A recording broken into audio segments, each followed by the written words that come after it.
Hey guys, so I'm going to be handling this series much different than last season. Pretty much the time commitment to go through every single game I've played and commentate over everything that happens is extremely time consuming, and it doesn't leave a whole lot of time to actually climb. I only played like 5 games a week last season because actually playing, going to college, and then trying to edit these videos, especially my Road to Masters series, was nearly impossible time-wise.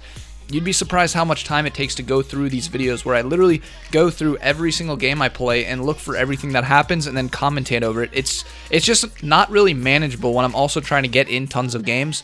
So today's episode is going to cover a few games and then show you where I got placed. But from there on out, I'm going to be doing live commentary over all of my games because honestly, that cuts out so much time from editing, which allows me to play a lot more games. And I really think if I want to climb higher this season, I'm going to have to play a lot more than I did last season. And this is just the more time-efficient way of doing it. Now, for my placement games that you're watching now, I didn't record them with live commentary. So instead, I'm just going to do a speed run of my games and catch you up to where I got placed. So it's going to be a little bit more informal than you're used to seeing, but I think you'll enjoy it nonetheless. But thanks for clicking on the video, and I hope you enjoy.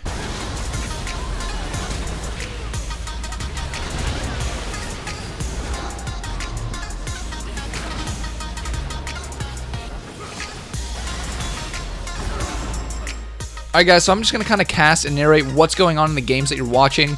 Here we start to siege mid, Riven goes for the all-in, Varus gets caught out, he has to ghost away, but I'm just zoning him out here, which is all I really wanted to do. Vi flashes right into me, I get the free kill into her, but here comes Draven, kind of catches me out here, I'm forced to flash over the wall, but I still have my ult up, so I'm still looking to enter the fight again. I land my Q on a Varus, and I know I can just burst him down, that's what Lee Sin can do, but unfortunately Draven and Janna are pretty strong and they take me out. And now it's up to my team to finish off the fight here. I honestly thought they were going to lose, but somehow Sivir manages to take them down here. And we do end up getting a tier 2 mid tower. I make a really bad macro error here. I didn't think that they would be at Baron, but we had no vision on it. And it just didn't even cross my mind that they could melt Baron that fast. And they just sneak a Baron on us, which is really bad, and it gets them back in the game. So they start sieging our mid tower now. They get it down with the Baron. And now they go for the inhibitor. Vi was a little overstayed there, but I go in, we take her out. And here comes Ryze and Draven trying to flank us, but it was really bad positioning on the Draven's part. I kick Ryze through the Draven, we take him out, and Ryze just runs away. So fast forward later in the game, and we were just still on the defense. Like we couldn't come back and recover from that Baron that they snuck. And that's on me. It was bad macro play. I accept full responsibility for that.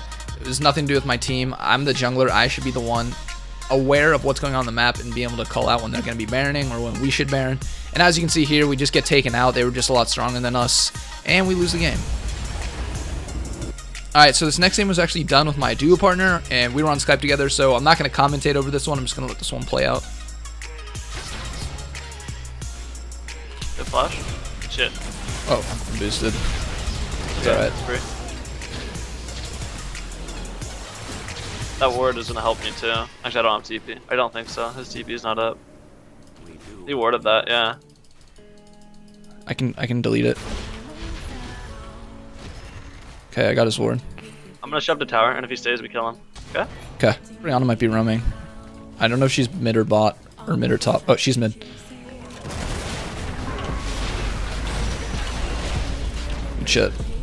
Wow, she exhausts. Nice.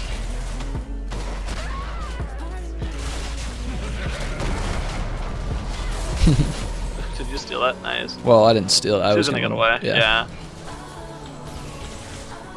I mean, there's no reason. I'm coming. Nice kick. That's a free kill. Okay, that's flash. Still a free kill. Are you good? I should be. I have a lot of armor. Went over the wall. Let's just help our team. Oh shit, he's on me actually. Nice, we got him. I'll try and steal. Fuck. One shutter? Okay. Under her. Fuck me. I'm coming. Oh, it was GP ult. We actually had a really good fight there, but our team wasn't Yeah, there in was position. you and I versus them.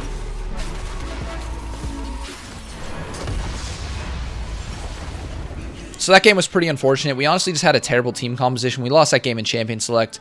But this game starts out pretty well. I get a nice kick flash on Renekton. I'm not sure why he thought he could just stay in lane like that. I really gets the kill.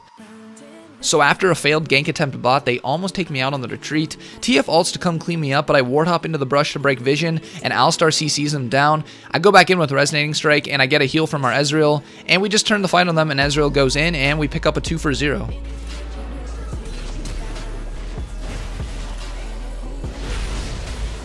And I just started to pop off from there. I was visiting every lane, getting successful ganks off, and we just got complete control over the map and over their jungle.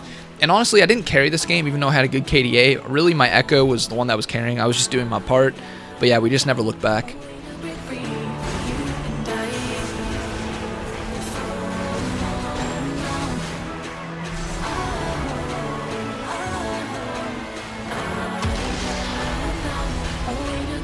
Next game, I played the Pony because Lee Sin was picked by them, and I must say I kind of enjoy myself. As you can see here, I pick up a free kill on Vayne. But yeah, I used to play a lot of Hecarim, and I know he's still pretty good, and believe it or not, he actually kind of fits my playstyle, where you can go in and get out real quick. Does a ton of damage, but is also tanky enough to hold his own. And I just felt like I was really impactful in fights. Sometimes when I'm playing Lee, I kind of feel like if I don't get a good ult off, I'm kind of just jumping around, not really doing a lot of damage. But with Hecarim, you're just constantly getting off AoE damage or bursting down a squishy with your E. So yeah, you might see some more Hecarim games in the future from me.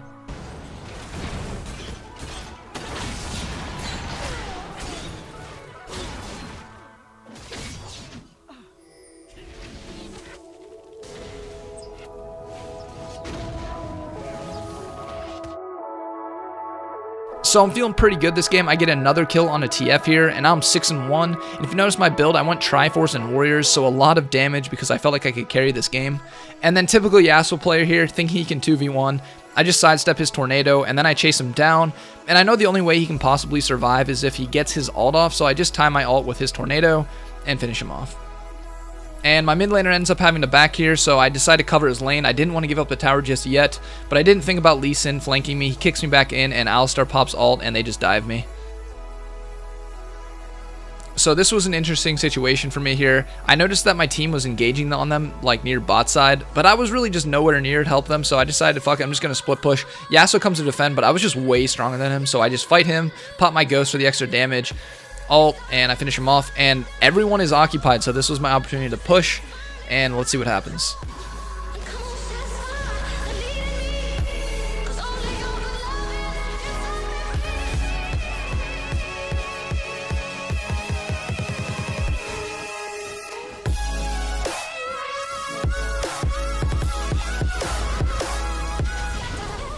So I was able to get the inhibitor before I died, and with that we were able to get Baron, so it was definitely a good play by me.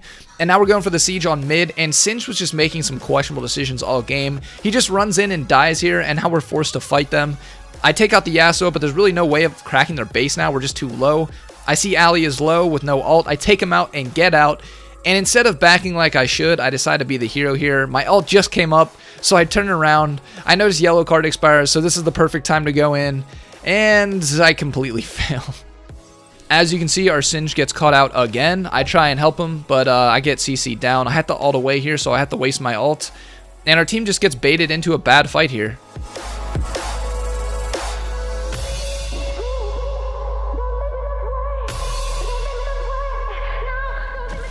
So they do manage to get the mid in him from that, and then they rotate top to start pushing top out, but we get a nice pick on the Vayne here. Alistar is also caught out, and I still have ult up, so I'm not like gonna back off here. I'm just gonna go in, like we can get a clean ace here, or so I thought. TF kites me out, so I just turn back on the Lee Sin. I don't really know what happened to my backline, but Yasuo enters the fight. It's a 3v5, and somehow we just end up losing this fight, and we lose the game.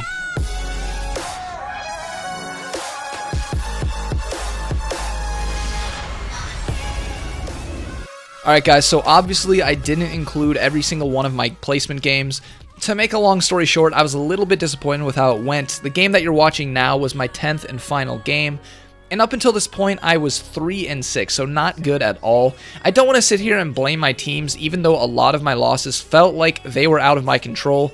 Some of the games I lost, I deserved to lose. Some of them I didn't, but man, that's League of Legends. There's really not a whole lot you can do about matchmaking. As I said, over a long period of time, the quality of your teams will be pretty similar to everyone else's.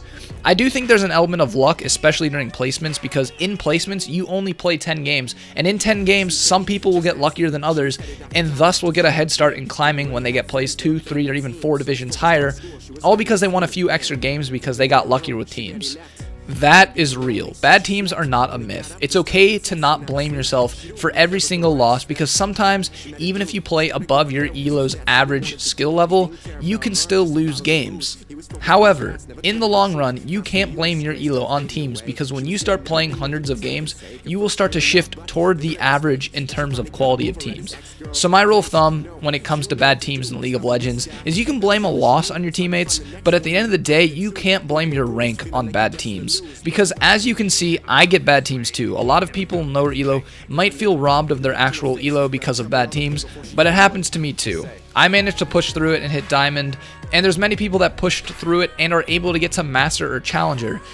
Placement matches are always stressful because they feel more important than they really are. Yes, they can be the difference between starting bronze or silver or gold, or for me, gold or plat. And yes, it could set you back a month or even longer if you have really bad placement matches. But when it comes down to it, if you get placed at an ELO that you're unsatisfied with, remember, this happens to tons of players. No matter where I'm placed, I know that I'm good enough to be at least a low diamond or mid diamond level, so I know I'm going to get back to diamond pretty quickly. It's going to be getting past that, getting to high diamond and then to masters. That's the real challenge.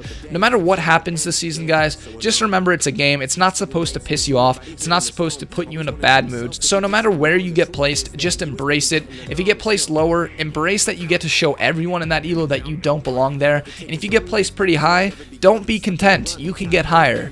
You have a fresh season. You have tons of time. So let's grind, boys. Say.